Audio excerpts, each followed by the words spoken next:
மிக குறைந்த செலவிலே குறைந்த நாட்களில் ஏவிஎம் நிறுவனத்துக்காக பிசு உருவாக்கிய திரைப்படம் தான் சம்சாரம் அது மின்சாரம். தமிழ் சினிமாவிற்கு முதலாக தங்கப்பதக்கத்தை பெற்றுத்தந்த படம் அது என்பது உங்களில் பலருக்கு தெரிந்த ஒரு விஷயம். அந்த படத்தில் இடம்பெற்றிருந்த பல முக்கியமான கதாபாத்திரங்களில் ஒன்று மனோரமா ஏற்றிருந்த அந்த கதாபாத்திரம்.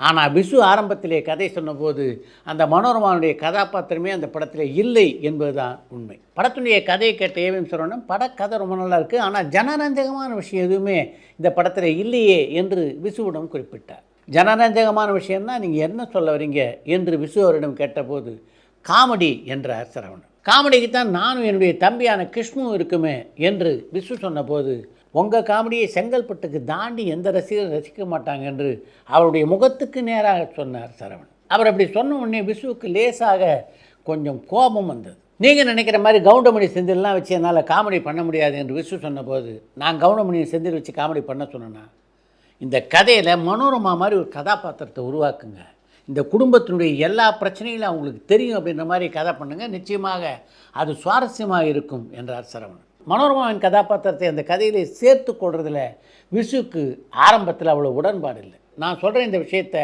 உடனடியாக நிராகரிக்கிறத விட இதை பற்றி வீட்டுக்கு போய் 2-3 நாள் யோசித்து பாருங்கள். அதுக்கு பிறகு மனோரமாவுடைய கதாபாத்திரம் இந்த கதையில் பொருந்தவே பொருந்தாது அப்படின்னு நீங்கள் நினச்சிங்கன்னா விட்டுடலாம் என்றார் சரவணன். 3 நாட்கள் கழிந்தது.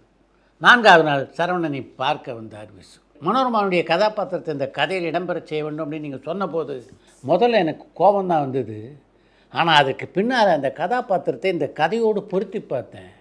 அப்படி அந்த கதையை யோசித்ததுக்கு பின்னால் இப்போ மனோரமாவுடைய கதாபாத்திரம் இல்லாமல் இந்த கதையை உருவாக்க முடியவே முடியாது அப்படின்ற மாதிரி எனக்கு தோணுது என்றார் விசு. அதுதான் கதாசிரியர் விசுனுடைய பெருந்தன்மை. தனக்கு பிடிக்காத ஒரு கேரக்டரை திணிக்கிறாங்களே அப்படின்லாம் யோசிக்காமல் பரந்த மனதோடு அந்த கதாபாத்திரத்தை பற்றி அவர் யோசித்தார். அதனால தான் அந்த கதாபாத்திரம் அந்த படத்தில் இடம்பெற்றது. மனோரமாவுக்கும் மிகப்பெரிய பெயரை அந்த கதாபாத்திரம் பெற்றுத்தந்தது.